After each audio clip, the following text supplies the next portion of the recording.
welcome to the Leisure Centre for the East Kimberley Fire Forum. We do have Ted Carlton turning up at some stage to do a welcome to country, but he's not here yet, so we're going to kick off and get things going. There's a few presentations here, but a great afternoon, evening ahead for those interested in finding out all the various elements of fire management in East Kimberley. So thanks so much for taking the time to attend this afternoon. This is a really important topic, as we all know, and this is a really opportunity to learn a lot about this topic from various experts from all over Australia. My name is Steve Sharpe, and I've been asked to help coordinate the day, and I'm not sure why I agreed to do this, but it should be a really nice afternoon, evening, so thanks for coming along.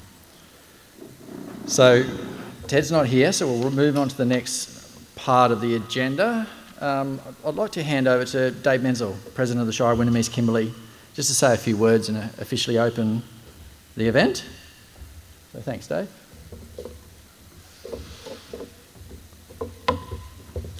Thanks, Steve. Welcome, everyone. Special welcome to Peter Foster, Member Mining and Pastoral, who's standing in for Minister Stephen Dawson today.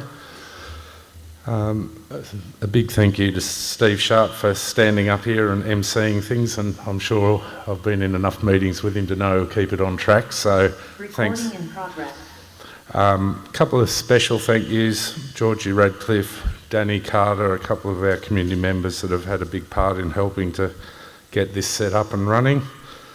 At the Shire, Brooke and Seb as well put in an enormous amount of work. Also like to thank my fellow councillors and CEO Vernon Lawrence. This is in response to some questions that have been put to us by the community about what is fire management in the Kimberley and how's it all work, and whether we could get exposed to a few different ideas about and different agencies and departments and what their angles are, and get some better understanding around our community.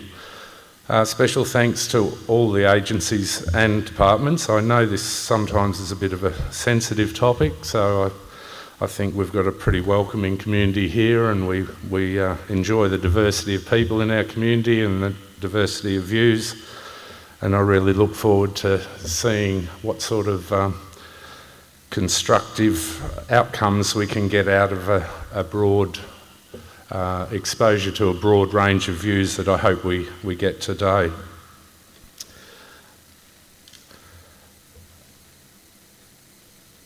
Just a quick reminder for those who are presenting, there will be a round table at the Sweat Chambers tomorrow morning for presenters from 7 till 9. I guess it might be a bit of a debrief session, but we'll see how today goes, and I'm sure that is a fairly flexible agenda in the morning. So again, welcome everyone. Really excited to have this going on in our community. I think we're a pretty environmentally conscious community. We live right in it, and we're all interested in how that's being managed. So all the best to all the presenters today, and hope we get some really great ideas out of today. Thank you, and declare the East Kimberley Community Fire Forum open. Thank you.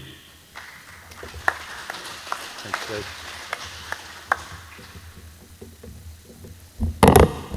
Thanks, Dave. That's really appreciate sort of taking time out of your busy life. I know you've got to jump on a plane this afternoon, so thank you so much for coming along to present today, or to be here today. And I've got to say, I think this community is very lucky to have a team of councillors and staff at the Shire who are sort of really committed to ensuring and backing things like this, and the critical knowledge and information in relation to fire management can be shared in the community. So as Dave said, this matter was raised at a council meeting. It was back in July 2021, and a full council in attendance at the time unanimously agreed to provide the resources required to let this happen. So it's hats off to the council. Thank you so much. The calibre of speakers and attendees that we have here today, and I must include the guys online. I'm not sure how many we've got online, Teague. Have we got a few? 7 people online, and we've got a couple of presenters also presenting online.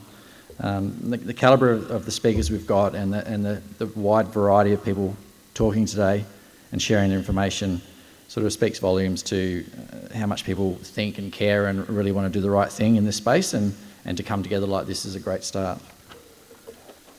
So a forum like this just highlights the importance of us all having really open minds to a sort of a huge range of perspectives on this complex topic.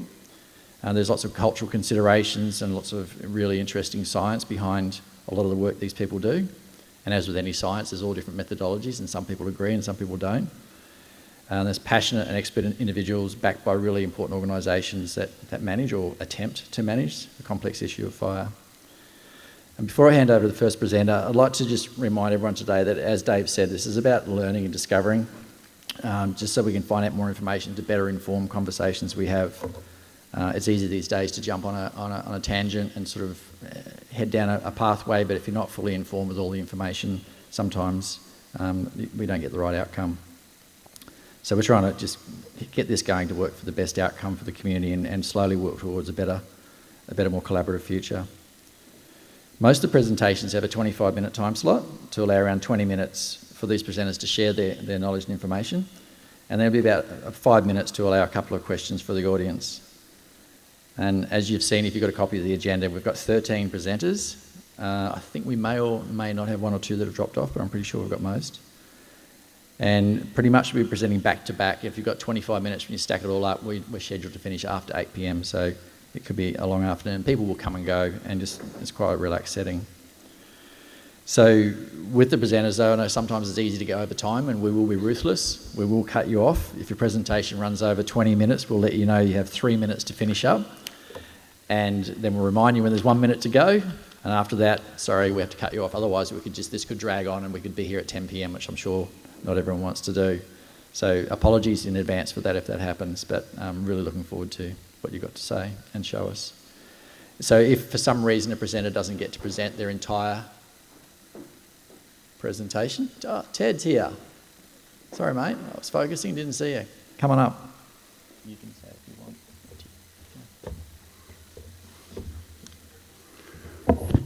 Hello everybody, I'm a little bit sorry I'm a bit late here. I didn't know where this function was happening, that's all.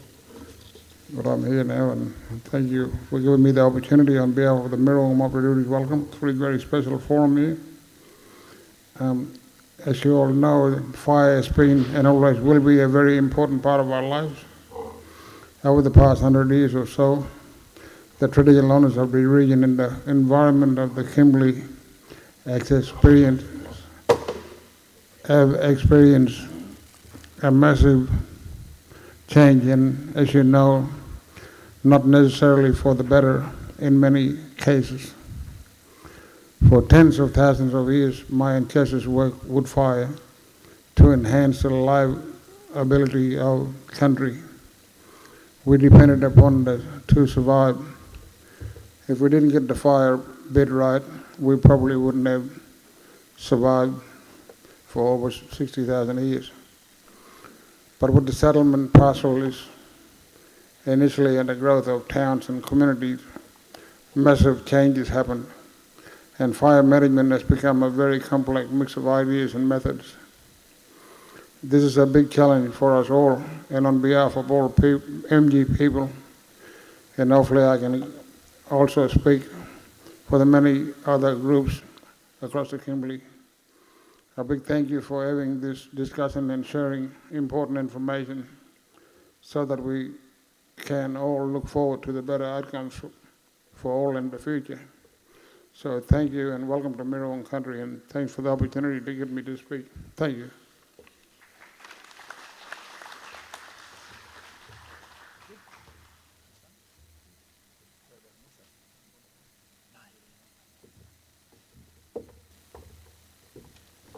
Thanks, Ted. Awesome to have you along. I'd just like to acknowledge the traditional owners, myself as well, and it's a privilege to be here on MG country and have a lot of people come together today. So, as I was saying, we need to be quite strict on the presentations just so we get through them all. And for those of you online, if you have a question, we can hear you, and so you can ask a question or you can send a message on the Zoom chat. And also, just so everyone knows, the session is being videoed today, and if you don't want to be videoed, please let Danny know and he'll make sure that you're not included in some of the footage. And so when the presenters finish, if you haven't had a chance to ask a question, down the back of the room there's lots of tables there and information and so on. Just feel free to wander down and have a chat to the presenters afterwards.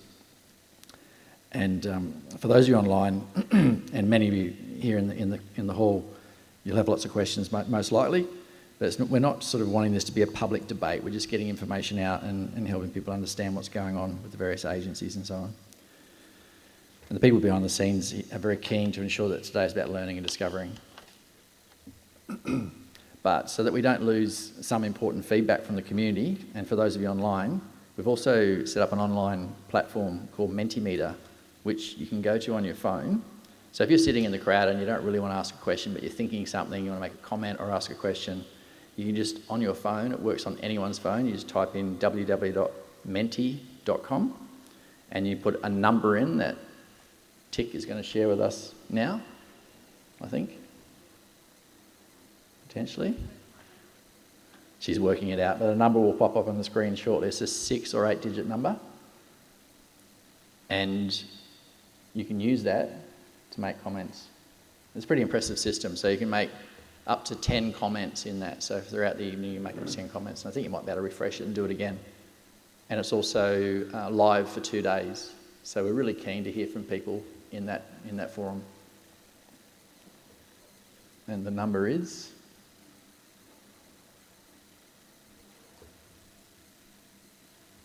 we're new at this Mentimeter thing.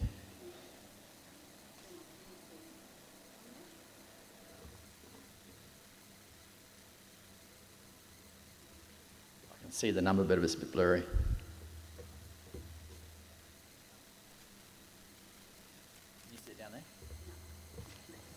All right, we'll get back to you with that number. Tick's going to sort that one out. We'll get back to you with it.